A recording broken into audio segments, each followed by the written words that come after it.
So I'm here with Michael Bridgford, who is a candidate for Congress running as an independent in the first district. And Michael, can you just start by telling us a little bit about yourself and why you're running?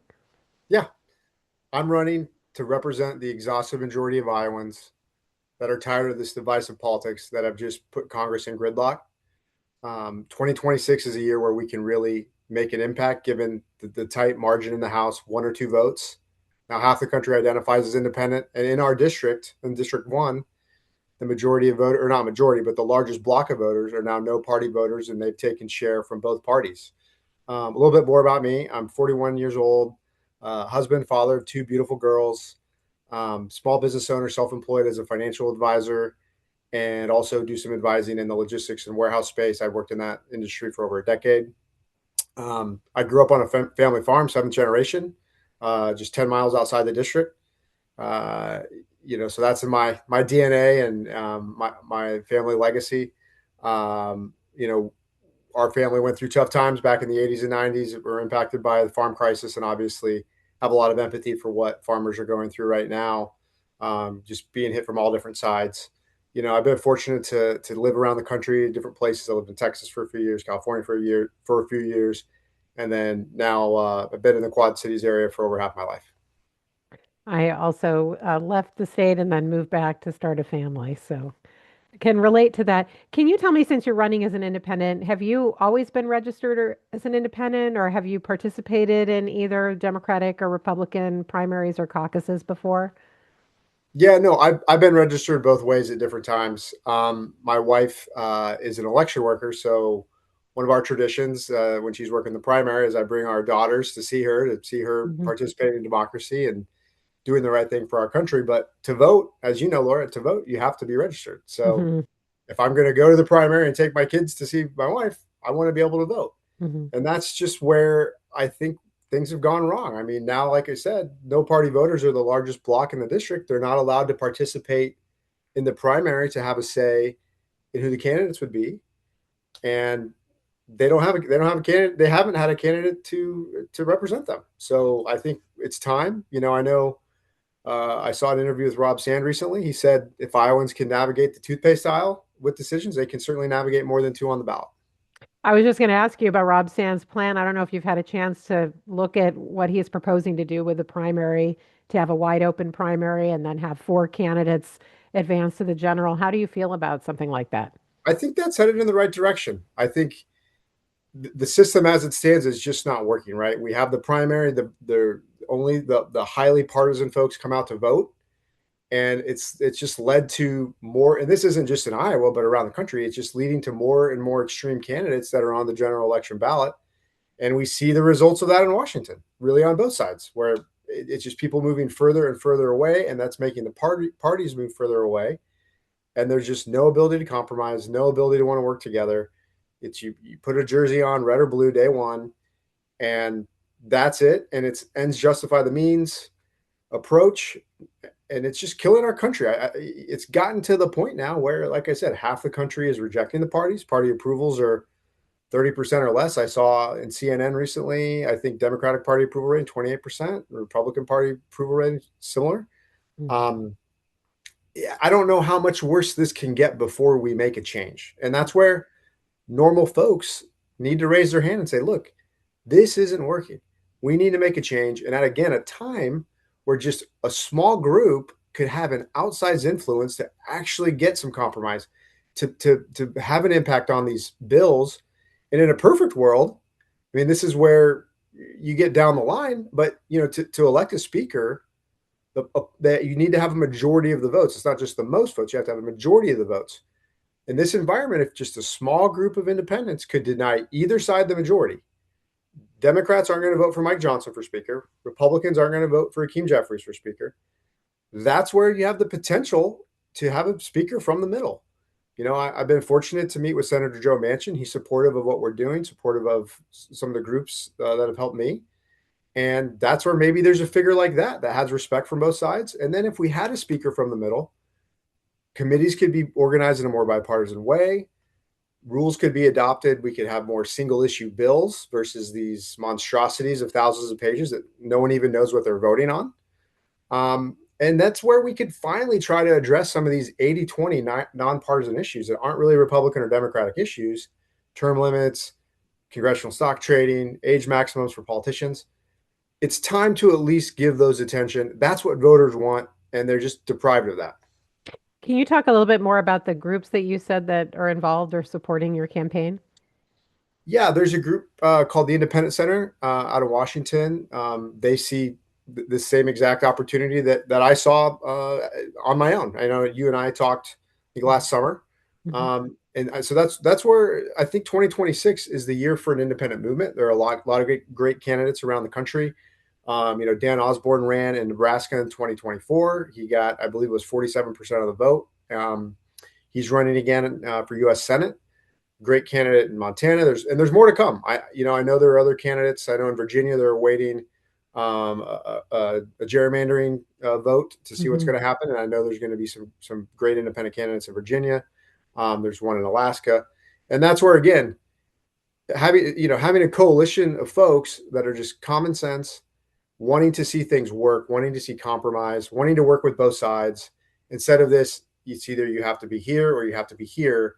It's not working. I mean, the pendulum has swung now. In these last 10 years, it's been swinging back and forth.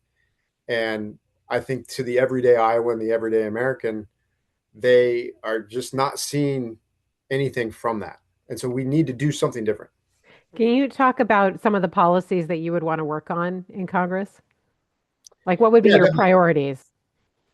yeah. I mean, I feel strongly that our fiscal situation is a runaway, out of control train that could potentially cause a crisis. Who knows if it's tomorrow, if it's 5 years or 10 years. Right now we're running $2 trillion deficits. That's not even factoring what's going on over in the Middle East. And a lot of people know now our interest rate. We're paying more in interest than we are for our military budget. I know in Iowa we have a budget deficit. I believe it's 1.3 billion a year, and that's an issue. That's what the federal government's ringing up every 3 or 4 hours. So Mhm. it's just unsustainable. And like I said, I have two daughters. I think eventually we're going to have a crisis, and I'm worried for their future. And the other thing I would add there that ties back to affordability and cost of living. Interest rates are a crucial part of costs. They flow through whether it's the mortgage rate, car loans, but even businesses that operate on credit and on loans, that factors into the prices they're charging for the product. The only way we're going to get interest rates down, long-term interest rates, is if we show the world and the market, financial markets, that we're capable of responsibility. Now, look, I'm a realist. We're not going to go from a $2 trillion deficit to a balanced budget in 1 year. That would be Mhm. catastrophic Mhm. change. But we need to start shifting, turning the ship in the right direction, showing, okay, look, we can make incremental improvements, have a pathway. And this is not even being addressed. I mean, you could play on that to Social Security. We have an open Senate seat in Iowa this year. Whoever's elected to that Senate seat, Social Security is going to go have a financial situation during their term. This Right. is here and now. So beyond that, healthcare is a big issue. I think we need to look at a two-tier system as our rural communities are losing facilities. I still think there's room for the private space for innovation and the great providers that we have. But it's time to look at a two-tier system. Uh, we need to end these culture wars. The culture wars, I think, are just killing our politics. They get everybody worked up.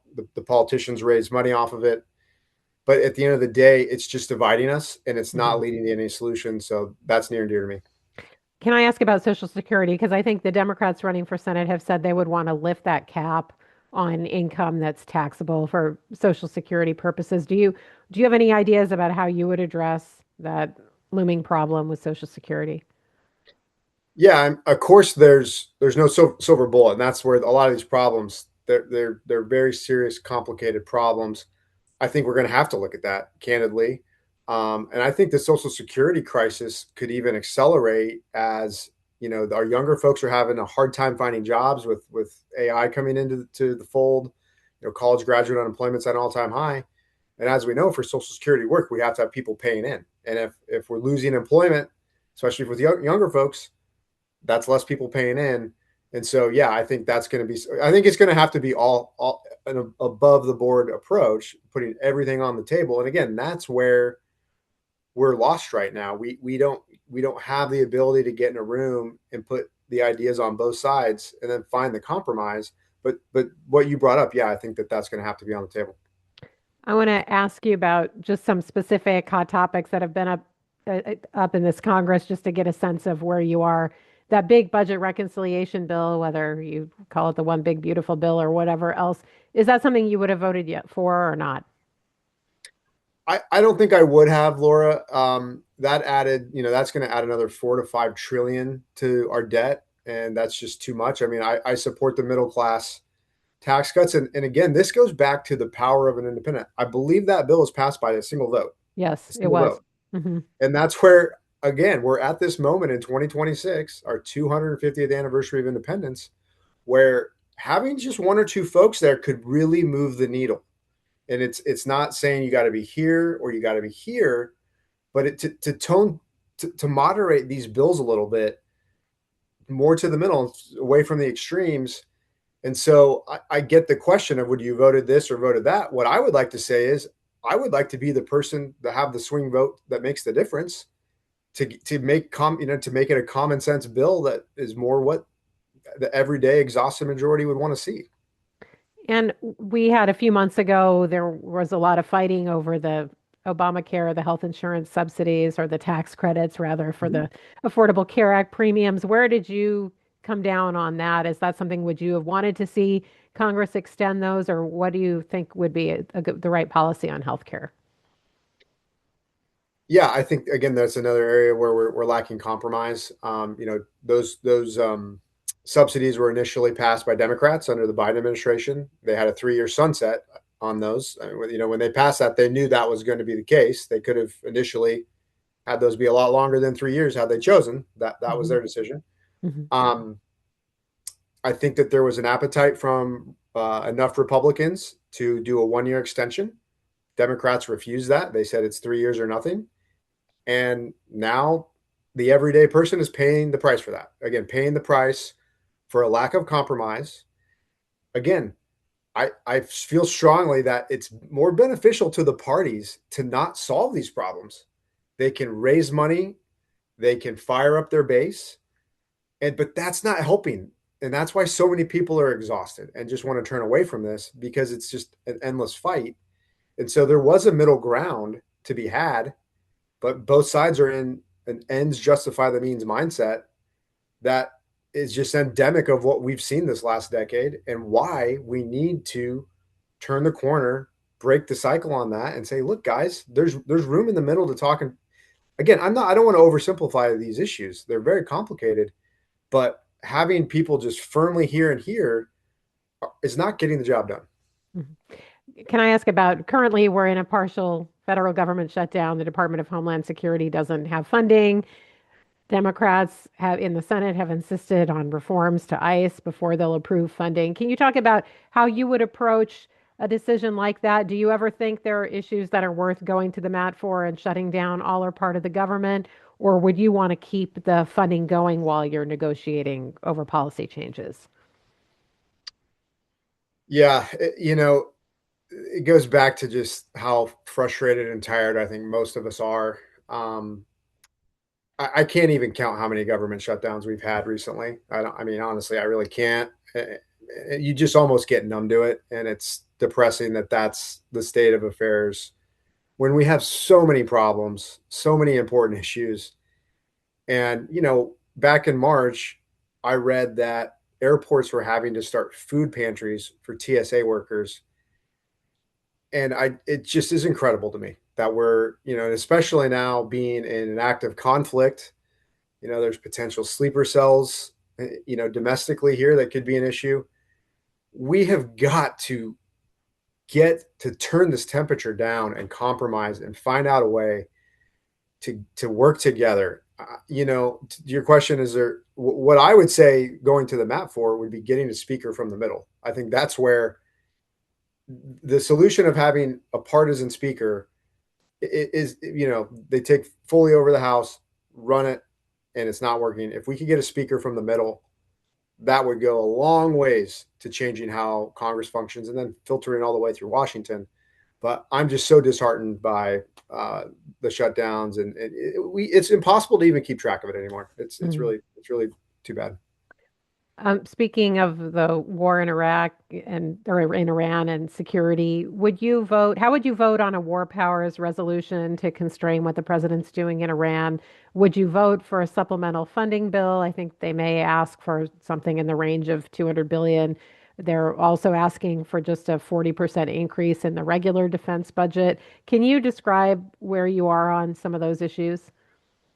Definitely.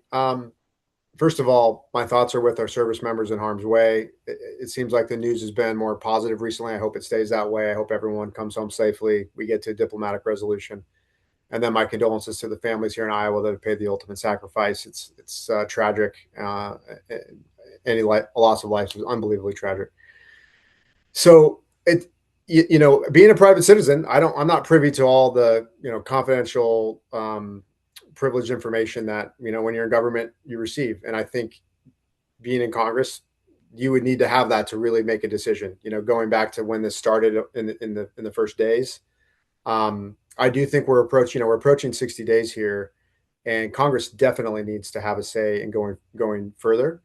I think before there would be boots on the ground, Congress should definitely have a vote.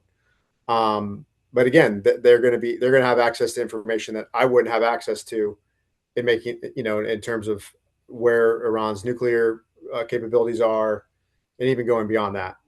Um, to the fiscal side of it, it's really too bad. Last fall, the Pentagon had a $94 billion use it or lose it. You can look this up. They went out and bought lobster tails and Steinway pianos and Apple products. It seems to me that would have been a great opportunity to be restocking some of these weapons. Um, with our military, obviously we have to have a strong military in today's world. I mean, when you look at what's going on with Russia and Ukraine, you look at the potential of Taiwan and China. We have to be strong, but we shouldn't be reckless. We should be smart with our funds.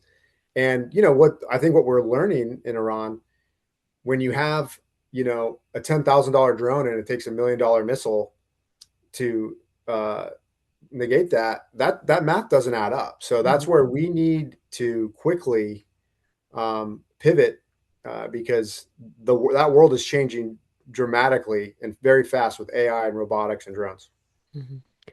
I want to shift gears to talk about some campaign stuff. How's your signature collection going? We know that's a fairly high bar that you have to meet to qualify for the ballot. Yeah, so we've gotten started. We've got a great strategy, a fantastic team. Couldn't be more fortunate with the team that we put together. So that's obviously focus number one right now. Between now and June 2nd, we're getting out there. We have a lot of events we're going to be going to, and yeah, it's all hands on deck. I mean, like you said, if that's a requirement to move forward. So that's our focus, and I'm confident we're going to get it done. And there are a lot of ways that signatures or sometimes whole pages of signatures can get disqualified. So it sounds like you're ready for the possibility that your petitions could be challenged by one side or the other. I fully expect to be challenged given the situation here in this district. That I would be utterly shocked if we weren't. I know some of the primary can't not in this district, but in the state, I know recently there was a lot of news that it's stuff you wrote about. So no, this is something we have to take incredibly seriously, especially given the nature of this race, and we're prepared for that. We're approaching it in that way. How many counties roughly have you visited in the district yet? I mean, this campaign just kicked off Thursday. Hmm. We're going to be announcing, we're going to do a 20 county tour starting in May. Don't have a start date for that yet. I can't wait to, and this is where, again, I feel like the parties have sort of left the voter behind and not being out talking with them. I think they're focused on what the party boss, the special interest. We need representation, someone that wants to represent the residents and the voters of the district. And so I can't wait to get out and talk to folks and hear their views on a lot of these complicated issues. What's your strategy for getting the word out to people? What kind of event are you going to be organizing your own campaign events or trying to go to other public events around the district? I mean, that the parties have a structure, right? Because they have Yeah. county central committee meetings, they have periodic fundraisers in the different counties, but it's kind of harder for an independent, I think, to find a venue. No, that's a great point, a great question. And even goes back to even just getting this campaign launched. It's incredibly hard as an independent when you're working outside of that system and infrastructure where they really have a stranglehold. I mean, the amount of vendors we talk to that love the idea, love the concept, love what we were doing, but we're just like, if we are involved here, we will be blacklisted by either side, and Mhm. they just couldn't do it. And I don't think a lot of common, the everyday voter realizes that Yeah. how difficult they make this. Because on one hand, you look at these numbers, you look at all the things we talked about. It should be obvious that we should see more independent candidates because that's what people are wanting. But then when you get into the reality of actually doing it, my goodness, is it difficult. But to your question, yeah, no, we're going to be hosting our own events. We're running. We've set up a professional campaign, data driven. Kind of a bottoms up approach to reach our voters, our targeted voters. And so we'll be doing that using social media, using all their types of technology and means. And I'm excited to, like I said, get started and be out there to meet people. The two major party nominees in this race are likely to have millions of dollars in the bank at their disposal. I mean, do you have an idea? How much are you hoping to raise? Are you hoping to have enough to be on, have paid advertising, let's say on radio or TV, or how do you envision that playing out? Yeah, you're exactly right. And that's obviously the challenge of this district and being a tier one race. But what I'll say is, I think a lot of that money that is being spent is just kind of canceling each other out. I don't think it's a message that a lot of people are eager to see right now. And especially in Iowa this year, with the governor's race, the Senate race being both open and all the outside money that's going to come in, I think Iowans are always flooded with this, but especially this year, I think it's going to be dramatically worse. And that's where I think we have an opportunity to kind of rise above that, be a green shoot coming through that of something that people actually want, not this negativity and just and candidly, a lot of that spend is just again against each. To me, it's just a top down, just kind of over blasting people with something they don't want. Yeah, we're going to have to fundraise. Obviously, every campaign does. I also am excited with this independent movement taking place around the country. I think people see this opportunity, and so again, I'm excited to be part of the movement, and excited for Iowa to be part of it as well. Do you plan to endorse any candidates in any of the other races, like the governor's race or Senate or any of the statewide offices? I don't have a plan to now. I mean, I haven't met them personally. I would want to meet them to speak with them. But yeah, and I would be open to meeting with anyone. Again, that's the whole point of this campaign. I want to work with anyone and everyone. And I think that's a benefit of electing an independent to federal government, working with both sides back in the state, not being tied to just one side or the other. Being able to work with a Republican or a Democratic governor, being able to work with the state house on both sides, and that's what I would want to do. Is there anything I didn't ask you that you think would be important for my readers to know, either about you personally or about the campaign you're building? Again, just excited. This is our 250th year of independence. Actually, a great grandfather of mine, John Armstrong Sr., he was a founding father, friend of George Washington's, was a member of the Second Continental Congress. There were a lot of bold risks taken then. There were a lot of underdog situations back then. If you read the history of 1776, it almost reads more like fiction than reality. And I think that we're here in a moment now in 2026 where we need to have a rejuvenation of that. And again, there could not be a better setup for what we're looking at. I mean, unless it takes party approval ratings getting down to 10%, or I mean, right now things have just gotten so off track.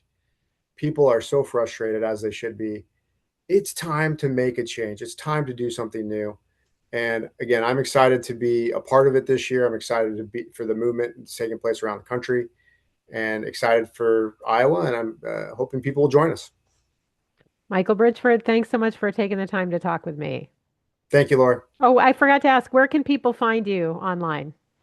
Yeah, so bridgefordforiowa.com. It's Bridgford.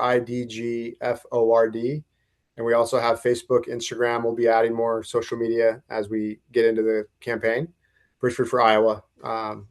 Please look us up. Please join. Uh, can't wait to meet people out on the trail. Okay, great. Thanks. Good luck to you. Thanks, Laura.